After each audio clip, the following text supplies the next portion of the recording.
నామానికి మహిమ కలుగును గాక. ఈ ఉదయకాలం ముందు మీ అందరిని కలుసుకొని మీ అందరితో కలిసి దేవుడిని మహిమపరచడానికి కొన్ని వాక్యములను ధ్యానించడానికి దేవుడు ఇచ్చిన ధన్యతను బట్టి ఆయనకు వేలాది స్తోత్రాలు చెల్లించుకుంటున్నాను. మీ అందరి కొరకు ప్రార్థన చేస్తూ ఉన్నప్పుడు దేవుడు నాకు భారం ఇచ్చిన కొన్ని కార్యమును మనందరూ ఒక ఆత్మ జీవితంలో ముందు సాగడానికి కొరకు ఈ చిన్న ధ్యానమును మనం పెట్టుకుంటామని ప్రభు ప్రేరేపణ చేశారు. కాబట్టి మీ ముందు వచ్చి ఉన్నాను. మీకంటే నేను ఎంత మాత్రమో మంచిదాన్ని కాదని ప్రభుకు తెలుసు, మనందరికి కూడా తెలుసు. కానీ దేవుడు బాధ్యత ఇచ్చి ఉన్నారు కనుక మనందరూ కూడా యేసు నామములో ముందు సాగాలని, ఈ చివరి కాలంలో దేవుడి కొరకు మనం జీవించి ఎడుకు మార్గము ద్వారా ఆయన ఒక రాజ్యంలో వెళ్ళి చేరాలని ఆశ కలిగి ఈ ఒక కార్యమును మీ ముందు తీసుకొచ్చి ఉన్నాను. నేను ఒక పాపతో ఒక అమ్మాయితో నేను ఇట్లా మాట్లాడుతూనే ఉన్నాను. తన కొన్ని అడుగుతూనే ఉండేది. నేను జాబ్ చెప్తూ ఉన్నప్పుడు ఒక 3 కార్యంలో వెంటనే దేవుడు నాకు గుర్తు చేశారు. అదే కార్యమును సంఘానికి ప్రయోజనంగా, విశేషంగా నాకు ప్రయోజనకరంగా ఉండాలని ఆ కార్యమును నేను మీ ముందు తీసుకొచ్చి ఉన్నాను.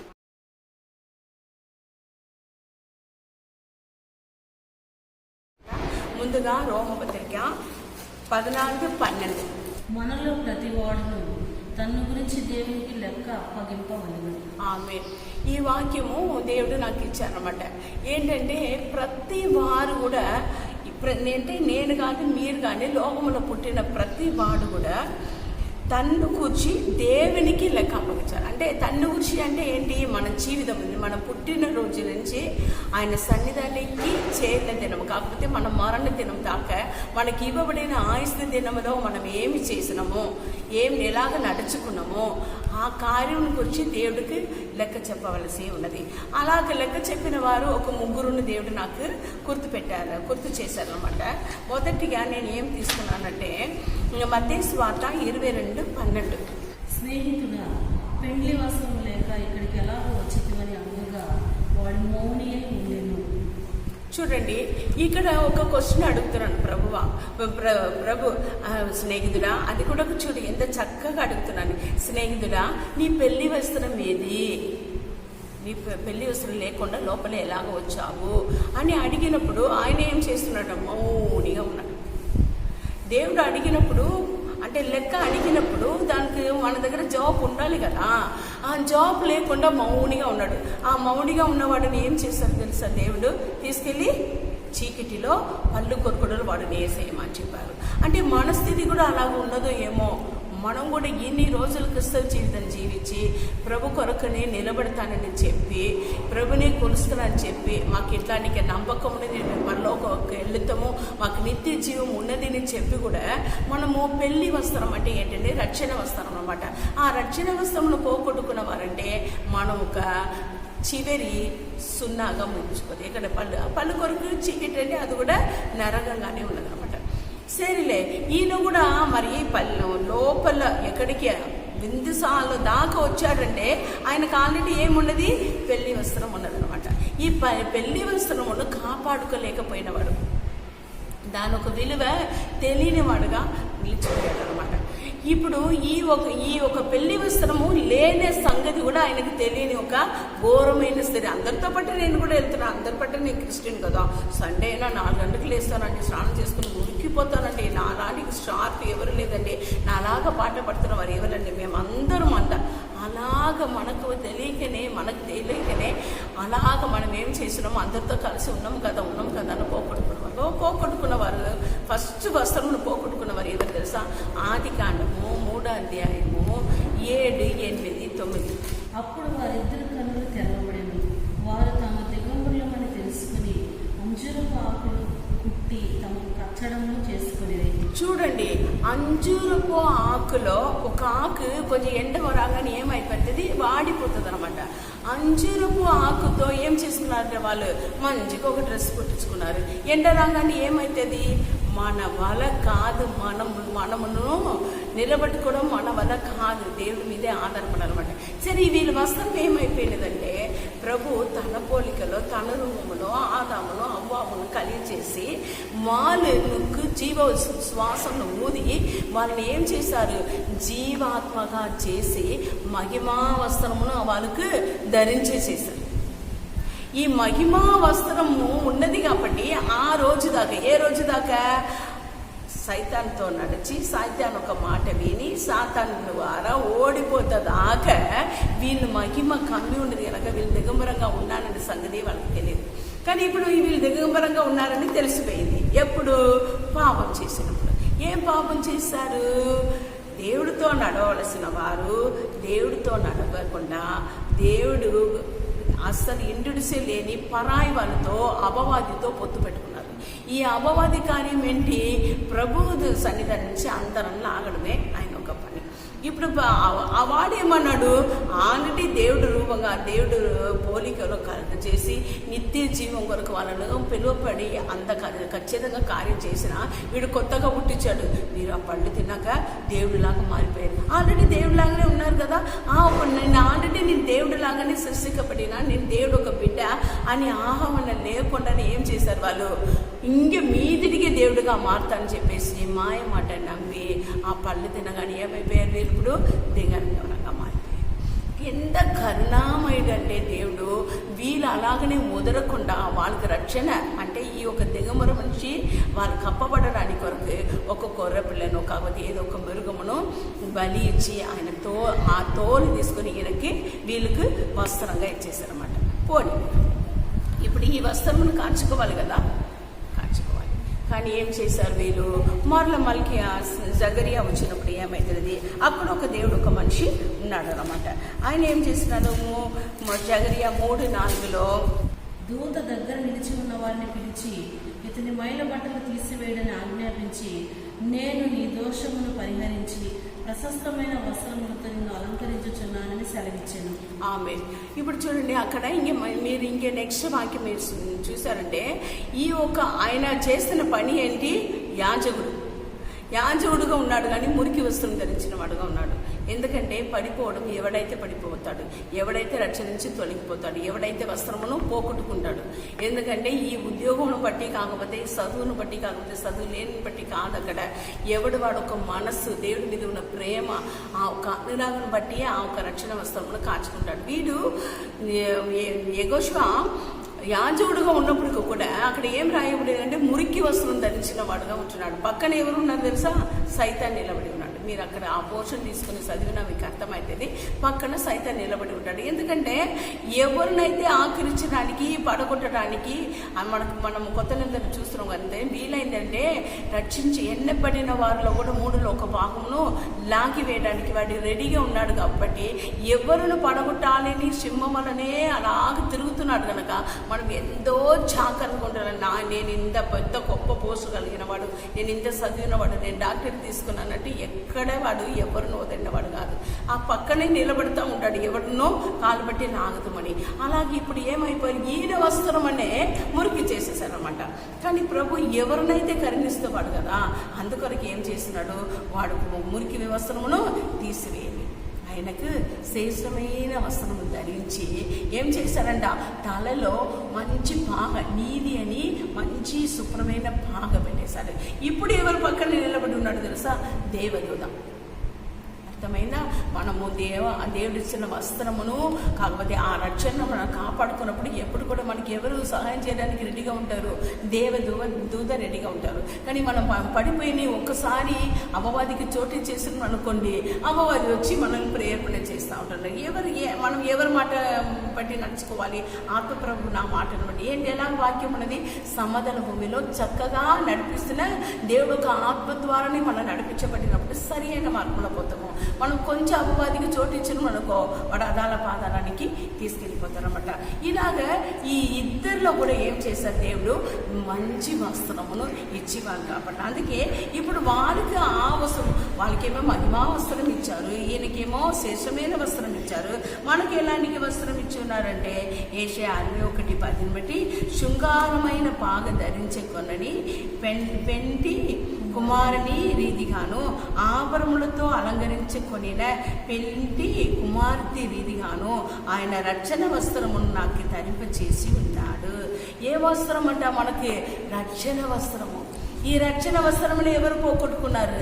ఒక విందులో వచ్చిన వాడు పోగొట్టుకున్నాడు. నేను అంటాను, ఆయన అడగంగానే ఈయన ఎందుకు మౌనిగా ఉన్నాడు? వెంటనే వచ్చి ఉన్నది ఎవరు కదా, విందుకు పిలిచిన రాజు వచ్చి ఉన్నాడు. ఆ సాగిల పాడి పాదంలో, ప్రభా తప్పైపోయింది ప్రభా, నన్ను క్షమించి ప్రభువా, ఎట్లనో వస్త్రం పోగొట్టుకున్నానయ్యా, నాకు అర్థం కాలేదయ్యా, దయతో నేను క్షమించండి అయ్యా అని మనం ఆయన కోచాడి నాకు దేవుడు వస్త్రం ఇస్తాడేమో. అక్కడ ఆయనకి ఇచ్చాడు కదా, ఎవరికి? యాజకుడికి ఇచ్చాడు కదా, మరి ఈయనకి ఇస్తాడా? ఇస్తాడు. కానీ ఏమైపోయాడు? మౌని అయిపోయాడు. కానీ మనకు ఈ రక్షణ వస్త్రం ఇవ్వడానికి కొరకు ప్రభు ఏం చేశాడంట? మత్తయి 27:28 ప్రకారము ఆయన వస్త్రహీనుడుగా మారిపోయారు. ఇక్కడ సిలువలో వస్త్రహీనుడుగా మారిపోయాడు. మనకు రక్షణ వస్త్రం ఇచ్చి మనల్ని పరలోకానికి తీసుకెళ్ళడానికి కొరకు ఆయన ఏమి అయిపోయాడు? వస్త్రహీనుడుగా మారిపోయాడు. అంటే ఆ ప్రేమను అర్థం చేసుకున్నామా మనము? అర్థం చేసుకోలేదు కనుక మనకు ఆయన అట్లా సంపాదించిన తన శరీరంను చీల్చి దాని ఉన్న చివరి పొట్టు రక్తం దాకా కాచి ఇచ్చిన ఆ రక్షణ వస్త్రమును మనం ఏం చేస్తున్నామో నిర్లక్ష్యం చేసేస్తున్నాము. అర్థమైందా? అందుకని మనం ఏమి చేయాలి? ప్రభు దగ్గర జాడుకోవాలి. మనం దావీదు రాజా గురించి అందరికీ తెలుసు కదా. దావీదు రాజా ఏం చేశాడు? రక్షణ వస్త్రమును పోగొట్టుకున్నాడు. అప్పుడు ఆయన ఎలాంటి ప్రార్థన చేస్తున్నాడు? కీర్తన 51:12 ఎలాంటి ప్రార్థన చేస్తున్నారు? నీ రక్షణ ఆనందము నాకు మరలా పుట్టించు. ఆమేన్. ఏ ఆనందం కావాలంట? రక్షణ ఆనందము నాకు మరలా పుట్టించి సమ్మతి గల మనసు కలుగజేసి. ఆమేన్. ఏ మనసు? సమ్మతి గల. ఈ సమ్మతి గల మనసు లేకుండానే మనం అందరం ఏమైపోతాము? మన మనసు ఏమైతుంది? మా భాషలో ఉండదు. మనసు అంటే ఒక కోతి. ఈ కోతి ఏం చేస్తుంది తెలుసా? ఇటు పోవాలి, అటు పోవాలి, అక్కడ ఎక్కడ దిగాలి, ఏం చేయాలి, ఇదే తిరుగుతూ ఉంటుంది అన్నమాట. ఎప్పుడు ఆ సమ్మతి కలిగిన మనసు వస్తుందంటే ఈ రక్షణ ఆనందం మనకు వచ్చినప్పుడు, ఆత్మప్రభుకు అభిషేకం మనకు వచ్చినప్పుడు మన నిలకడగా ఉంటుంది అన్నమాట. మనం ఏం చేయాలి? పడిపోయినప్పుడు కూడా, రక్షణ వస్త్రం పోగొట్టుకున్నప్పుడు కూడా మనం ఏమి చేయాలి? వెంటనే దేవుడు ఒక పాదమును పట్టుకోవాలి. దావీదులాగా ఎలాగ ప్రార్థించాలి? రక్షణ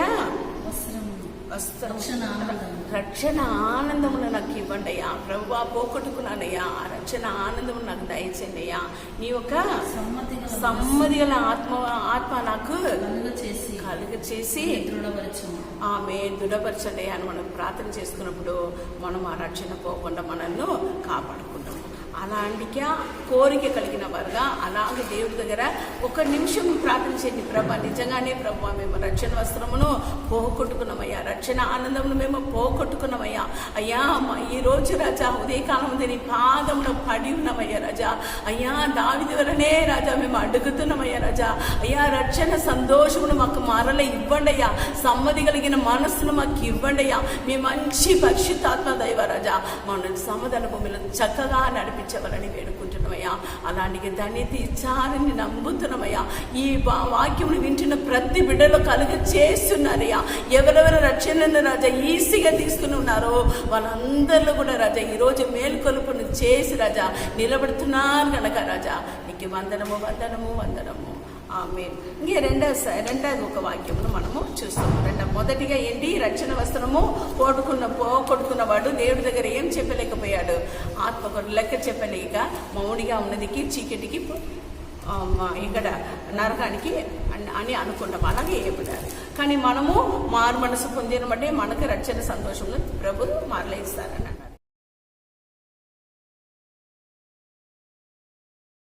రెండవది కార్యం ఏంటంటే మనందరికి తెలిసిన భాగమే, కానీ అలా గుర్తు చేసిన కార్యంలో మీకు గుర్తు చేయాలని పూనుకున్నాను అనమాట. మత్తయి సువార్త 25:21. యజమానుడు బడా నమ్మకమైన మంచి దాసుడా,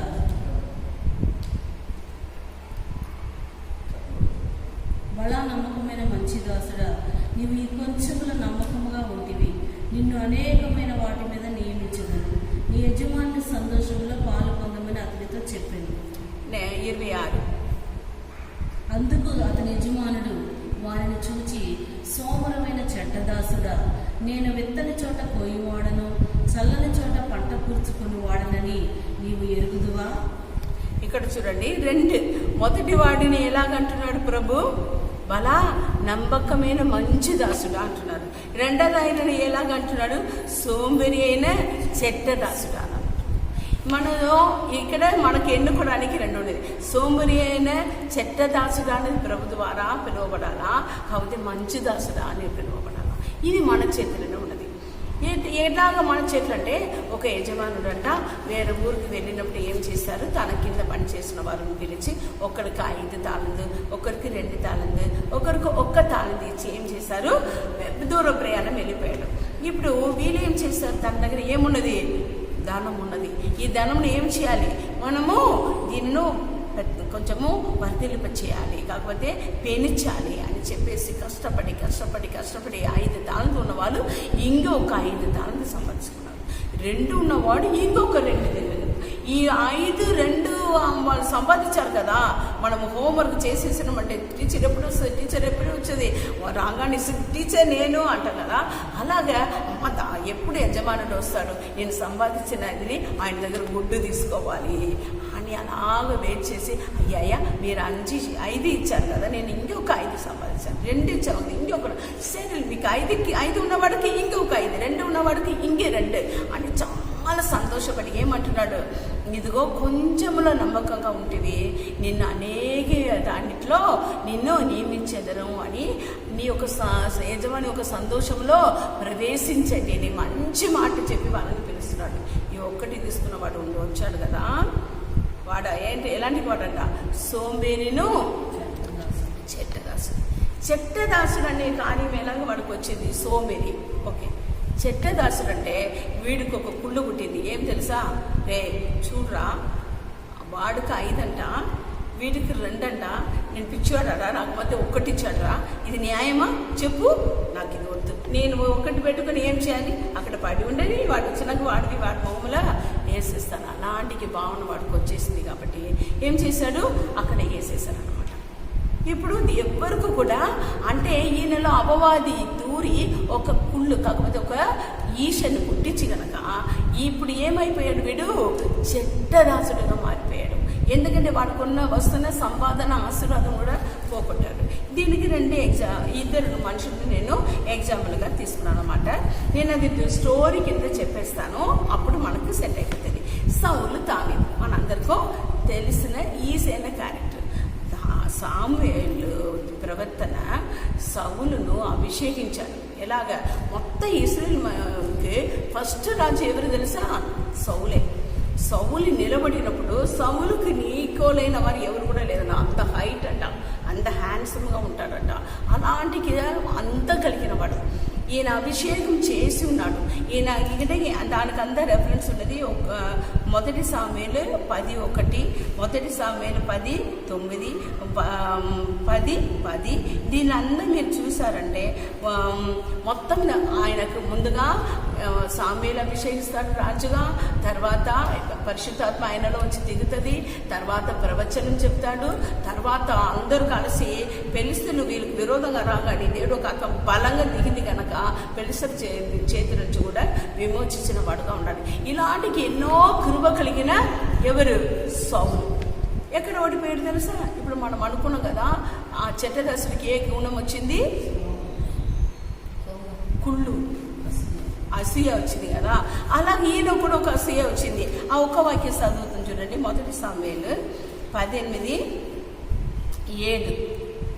ఆ స్త్రీలు గాన ప్రతిగానములు చేయుచు వాయించుచు సౌలు 1000 కొలదియు దావీదు 10,000 కొలదియు శత్రువులు హతము చేసిరి అనిరి. ఆ మాటలు సౌలుకు ఇంపుగా ఉండనందున అతడు బహుకోపము తెచ్చుకొని, వారు దావీదులకు 10,000 కొలది అనియు నాకు 1000 కొలది అనియు స్తుతులు పాడిరే, రాజ్యము తప్ప మరి నేను. కాబట్టి నాట నుండి సౌలు దావీదు మీద విషపు చూపుని అమ్మా చూసారా, ఆ రోజు ఏ రోజు సౌలు ఏమో 1000, దావీదేమో 10,000 మందిను చంపారు అని స్త్రీలు కాన ప్రతిగానం చేసుకుని సంతోషపడ్డాడు. చూసాడా, ఇంకేనా పుట్టింది, ఏం పుట్టింది, అమ్మ అసూయ పుట్టింది, వీడికి ఇంకే రాజ్యం మాత్రమే లేదు, మిగిలినంతా నా దగ్గర నుంచి నాకున్నాడని చెప్పేసి అప్పటి నుంచి ఆయనను చూడంగానే మంచి ప్రేమతో ఉన్న చూపు పోయి ఇప్పుడు ఎలా అయింది, విషముతో చూస్తున్నాడు. అదే ఏంటి, అసూయ. ఆ దినము నుంచి మీరు చదివారంటే 1 సామెల పత్రిక చివరిలో ఆయన చచ్చిపోతాడు, ఎవరి సౌలు. అప్పుడు దాకా ఆయన చేసిన పని వేరు ఏం లేదు.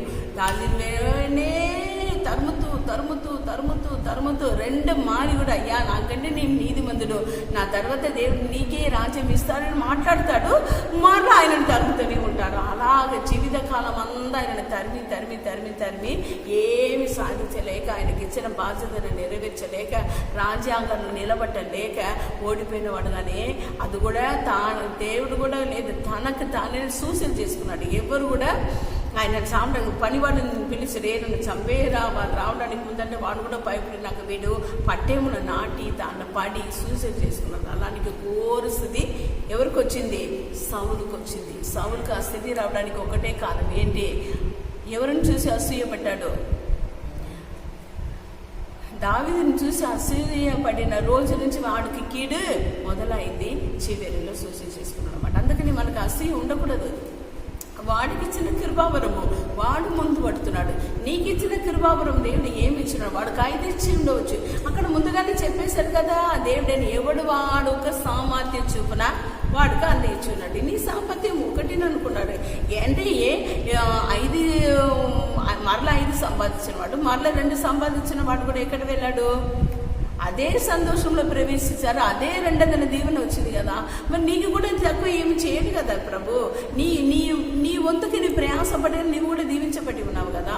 అందుకని నీ ప్రయాస నీ పడు, దేవుడి నాశనం. నీకు ఏ వరం, ఏ తాళంది, ఏది ఒక చిన్నగా, ఇప్పుడు ఒక తబేల కొట్టవచ్చు, ఒక పాట పాడవచ్చు, కొందరు ఇది ఒక వర్తమానం ఇవ్వచ్చు, ఏదేదో చేయవచ్చు. నీకేమి ఇచ్చున్నారు పరిశీలించాలి. దేవుడి సన్నిధిలో కూర్చుని దేవుడు అడిగి నీకు ఇచ్చిన తాళందును దేవుడికి ముందు యథార్థంగా నీవు దానిను ముందు తీసుకెళ్ళడానికి, కాకపోతే చేయడానికి పూనుకున్నామంటే నీవు కూడా దివాలో ఒక సంతోషంలో ప్రవేశించిన దానిగా ఉంటావు.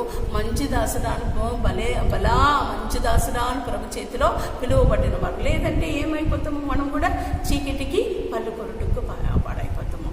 ప్రభువా ఒక చిన్న ప్రాంతం, ప్రభువా మేము కూడా రాజా మాకు ఎన్నో తాళంతులు నేను ఇచ్చి ఉన్నావయ్యా రాజా. మేము రాజా ఆ తాళంతులను సద్వినియోగం చేసుకోవడానికి కావాల్సిన మాకు ఇచ్చిన తాళంతును రాజా మట్టిలో పాతి పెట్టిన వారుగా ఉండకుండా తండ్రి రాజా, అయ్యా నాకు ఇచ్చినది అది ఒక్కటి ఉన్నప్పటికీ కూడా రాజా, ఆ ఒక్క తాళంతును కూడా రాజా నేను రాజా ముందుకు తీసుకెళ్ళాలి తండ్రి రాజా. హల్లెలూయా.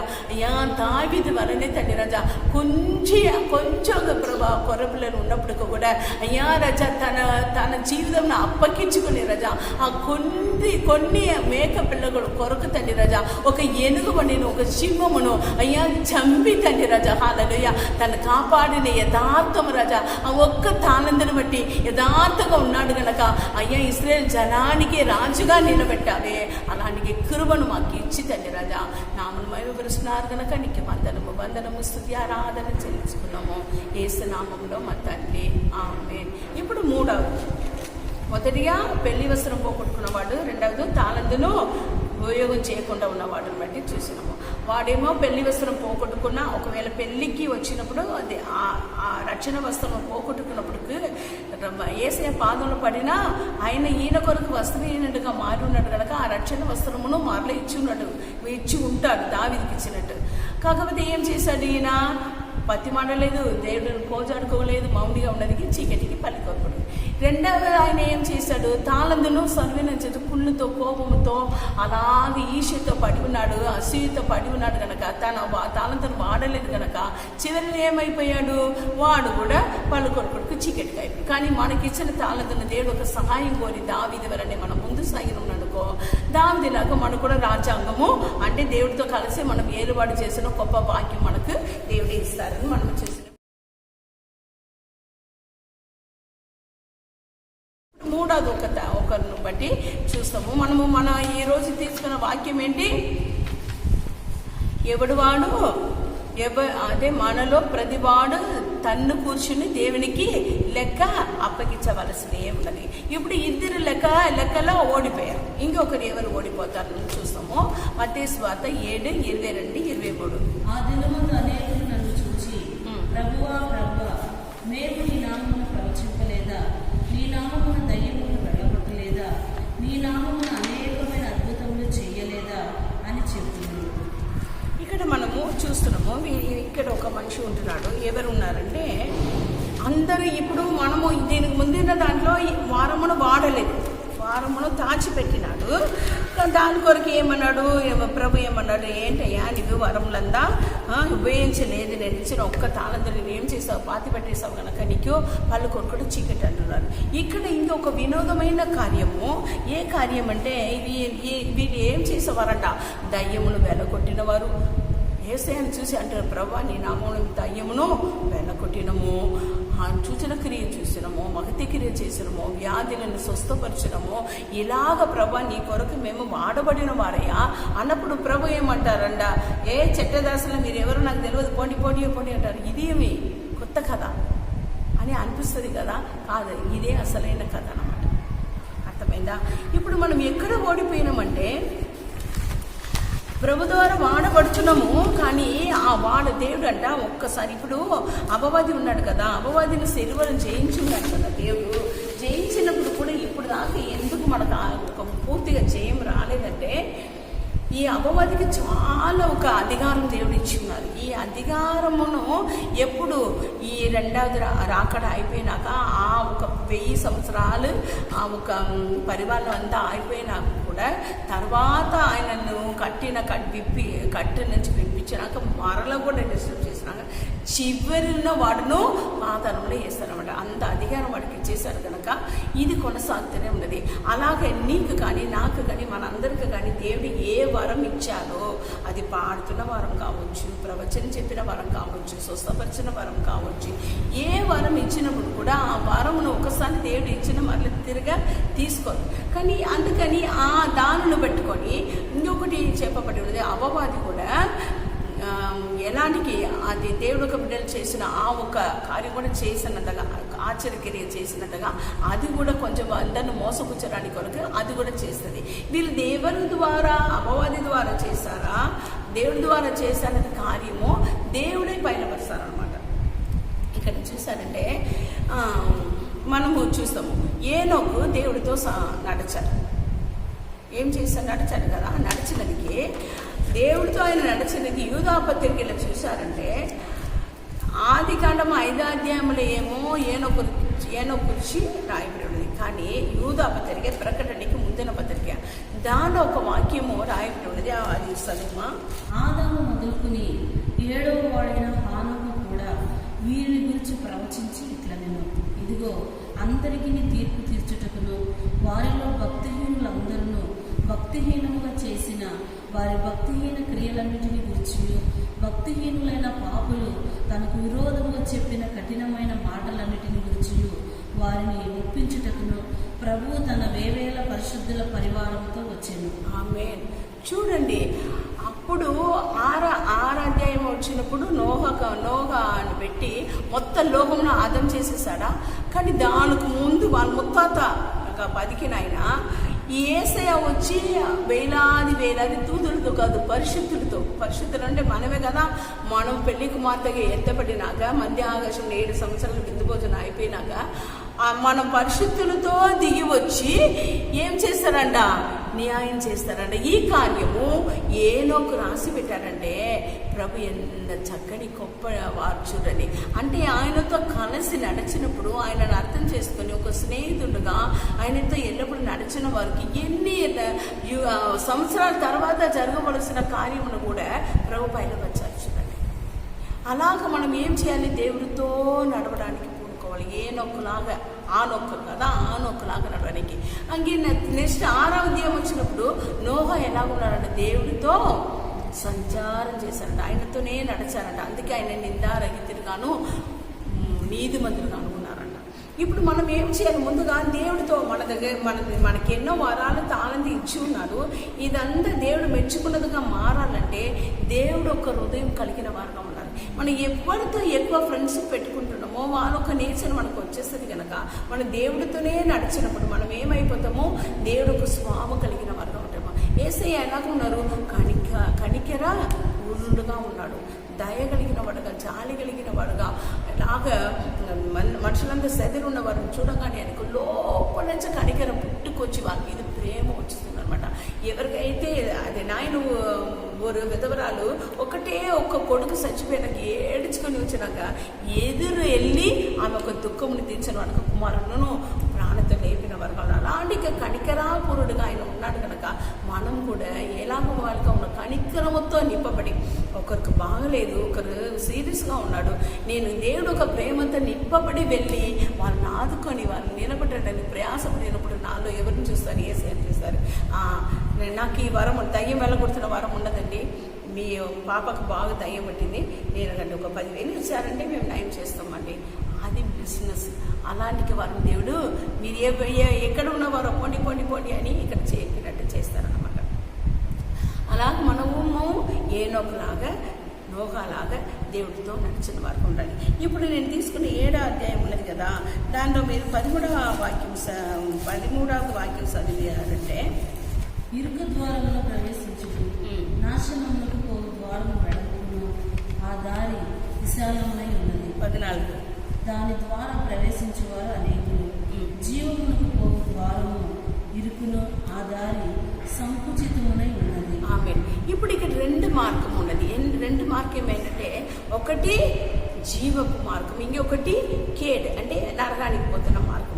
కానీ జీవముకు పోవాలంటే ఇడుక్కు మార్గం అంటే ఏమవుతుంది?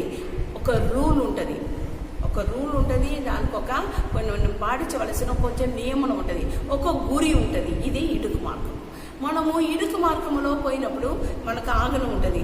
అబద్ధం ఆడకూడదు, చెడ్డమట్ట పలకకూడదు, దేవుడికి ముందు పరిశుద్ధులుగా మనం జీవించాలి, ఆయన ఒక ఆగన ద్వారా నడుచుకోవాలని ఇది ఉంటుంది. అప్పుడు ఈ ఇడుకు మార్గం అంటే తగలడం కాదు, హృదయానికి తగులుతుంది.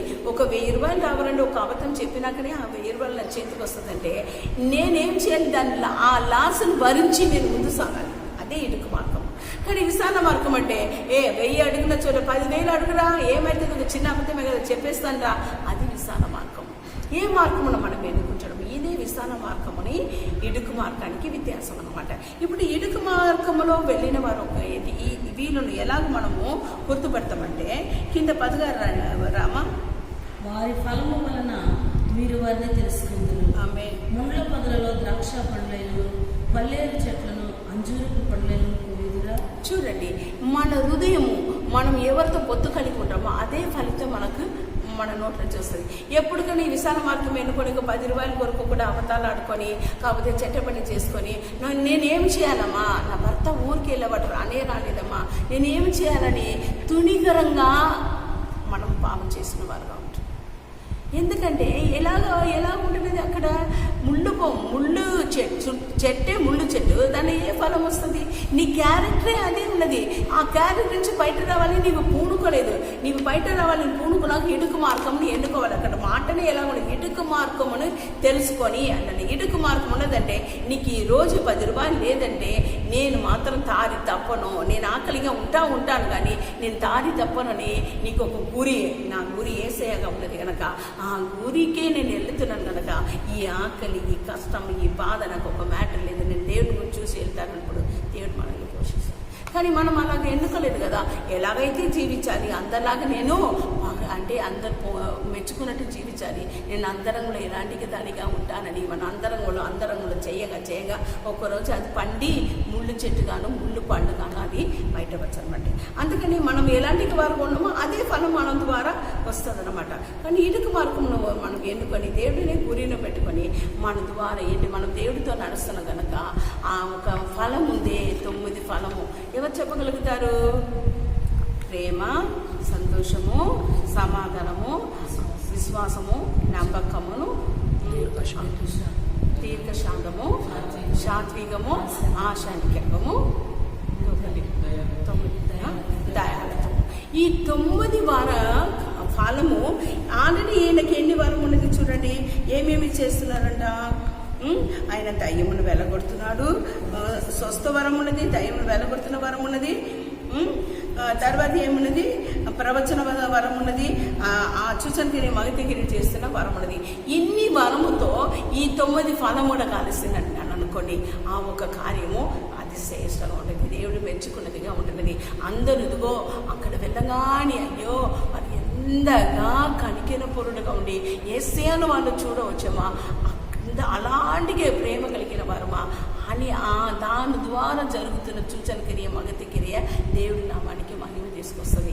ఇది ఏంటి? బిజినెస్ కింద ప్రార్థన చేస్తామంటే గడగడగడని ప్రార్థన చేసి అక్కడ పెట్టేసి వెంటనే మనము అది ఆ ప్రార్థన చేసిన వాళ్ళు క్రియ చేయాలని మరల వాళ్ళ కొరకు మనం ప్రార్థన చేయకనే ఏమి మన దారి మన రగదారిని మనం వెళ్ళిపోతున్నామంటే అక్కడ ఫలితము 0గా మారిపోతుందన్నమాట. అలాంటి వారిని చూసి ఏమంటారు దేవుడు 23, అప్పుడు నేను మిమ్మల్ని ఎన్నడూ ఎరగను, అక్రమం చేయువారులారా నా యొద్ద నుండి పొండని వారితో చెప్తున్నాను. మీరు చూడండి ఎంత ఘోరమైన స్థితి అని. అంతగా సూచన మగతి ఆ బ్రదర్ లాగా, ఆ పాస్టర్ లాగా, ఆ దేవసేవుడు లాగా, ఆ సిస్టర్ లాగా ఎవరు లేదని ఇన్ని రోజులు నీవు సూచన కార్యం చేసి చేసి పేరు పొందినప్పుడు కూడా ప్రభు దగ్గర వెళ్ళినప్పుడు అక్రమ సేగవారా నా యుద్ధ నుంచి పోండి అని మొత్తం తిరగచ్చేస్తున్నారు. దీని కొరక ఈ జీవితం అంతా ఇంత ఇంత కష్టం, ఇంత బాధ, ఇంత వేదన. ఇడుకు మార్పులో ప్రవేశించినాక కష్టం ఉంటుంది, బాధ ఉంటుంది, ఆకలి ఉంటుంది, అన్నీ ఉంటుంది. కానీ దాని ఒక ముగింపు ఏముండదు, పరలోకంగా ఉంటుంది, యేసయ్య ఒక సన్నిధానంగా ఉంటుంది, ఆయన ఒక నీడగా ఉంటుంది. అలాంటి ఒక దానిని మనం ఎన్నుకొని ఆయన కొరకు నిలబడాలి. ఆ వస్త్రకి రూమగా ఏం మాట్లాడకుండా ఉండకుండా ఆయన ఒక పాదంలో పడి మన ఒక రక్షణమును రిన్యూ చేసుకోవాలి. ఈ కుళ్ళుతో నిలబడి పోగొట్టుకున్న ఆ ఒక చెడ్డ దాసుడు లాగా లేకుండా ప్రభా నేను వాడబడాలి అని మీరు ఇచ్చినది ఏదైనా పర్వాలేదు, నీ ఒక దయను నీ ఆత్మలో ఒక అభిషేకమును నాలో కుమ్మరిచినయ్యా. నేను ఆ ఒక్కటిని 2గా చేయాలి, 2ని 4గా చేయాలి, 4ని 8గా చేయాలి. అయ్యా నీ కొరకు నేను వాడబడి నీ దాసులను మంచి దాసులను నేను నీ చేతిలో పేరు పొందుకోవాలి ప్రభా అని ప్రార్థన చేసుకోవాలి. ఇక్కడ వచ్చినప్పుడు అయ్యా మనము తాను వాడినా సరిపోదయ్యా, ఆ ఫలం కూడా నాలో రావాలి. నేను కూడా కనికర పూర్ణుడుగా నీతో నడవాలి. ఇడుకు మార్గంలో ఏనొకలాగా కాకపోతే నోహాలాగా నీతో నడిచి రాజా నీ కార్యములు తెలుసుకొని జనముకు ప్రయోజనకరంగా నీ యొద్ద నుంచి కార్యములు తీసి జనముకు పైనపరిచినదానిగా అలాగ నీకు ప్రయోజనంగా నేను మేవాలి. ఆ ఇడుకు మార్గం ముగింపు నీ యొక్క పాద సన్నిధానాన్ని వచ్చి చేరినదిగా ఉండాలని మనం ప్రార్థన చేసుకున్నప్పుడు దేవుడు అలాంటి వాక్యం మనకు ఇస్తారు. ఈ వాక్య భాగంని దేవుడు దీవించాలి. ఇది ఒక్క మాట కూడా నేను సొంతంగా నేను తీసుకోలేదు, దేవుడే ఇచ్చారు. ఈ కార్యం నాకు ఇచ్చి 2 వారం అవుతుందంటే మీరు నమ్మాలి. ఈ 2 వారం కూడా నాలోనే ఒక స్ట్రగుల్. ఈ యొక్క లోతైన కార్యం నేను ఎలాగ ఎక్స్ప్లెయిన్ చేయాలని నాకు తెలియలేదు ప్రభా అని భయపడి ఉన్నాను. ప్రభు దగ్గర కోచాడి ఉన్నాను. ప్రభువే దీనిని మీకు చెప్పాలని. కాకపోతే నేను కూడా దీనిలో ఒక ప్రయోజనదానిగానే నేను కూడా ఉంటున్నాను. ప్రభు మీ అందరికీ కూడా ప్రయోజనకరంగా ఈ కార్యం చేస్తానని అనుకుంటున్నాను. ఒక చిన్న ప్రార్థన చేశాం. ప్రభానికి వందనాలు స్తుతి స్వామి. అయ్యా ఉదయ కాలంలో అయ్యా నీ దయను బట్టి రాజా కరోనాలో అయ్యా రాజా లాక్డౌన్లో ఒక పెద్ద ప్రభు రిలీఫ్ను మాకు ఇస్తూనే వస్తున్నారయ్యా. ఇది కాదు కదా తండ్రి రాజా, ఇంకే మిడత వస్తుంది అంటున్నారయ్యా. అయ్యా ఇంకే రాజా భోగంబాలు వస్తుంది అంటారయ్యా. ఇదంతా కూడా నీ రాకడికి రాజా సూచనగా ఉన్నది కనుక రాజా అయ్యా ఈ లోకం ఒక కార్యం కొరకే వెతికిన వారుగా మేము ఉండకుండా తండ్రి రాజా దానికంటా రాజా పైన రాజా హల్లెలూయా నీ రాజ్యం అయ్యా రాజా, దేవ రాజ్య రాజా అయ్యా రాజా మీరు దిగి రాబోతున్నారు కనుక రాజా అయ్యా ఆ ఒక రాకడ కొరకు తండ్రి రాజా నీ ముందు నిలబడడానికి అర్హులుగా మేము మారడానికి తండ్రి రాజా మా రక్షణ విషయంలో రాజా అయ్యా మాకు ఇచ్చిన తాళంత విషయంలో అయ్యా మేము రాజా హల్లెలూయా అయ్యా ప్రభు నీ ఆత్మ ఫలము విషయంలో తండ్రి రాజా మీరు కోరుకుంటున్న పరిశుద్ధముల నీతిలో తండ్రి రాజా హల్లెలూయా అయ్యా మేము ముందు సాగడానికి రాజా విశేషమైన కృపను రాజా మాకును అయ్యా మా ప్రియబిడ్డలందరికీ మీరు ఇచ్చి తండ్రి రాజా మేము మేల్కొలుపు కలిగిన వారుగా రాజా అయ్యా ప్రభా మిగిలి ఉన్న జీవితమును జీవించడానికి కావలసిన కృపను మాకు దయచేసి నామను మహిమపరుచున్నారు కనుక రాజా ఇంక వందనము స్తుతి ఆరాధన చెల్లించుకొని మమ్మల్ని నిలబడగా తగ్గించుకొని నేను నేర్చిస్తూ నజరేయుడైన యేసు నామములో అడిగి వేడుకుంటున్నాం మా పరమ తండ్రి. తండ్రి.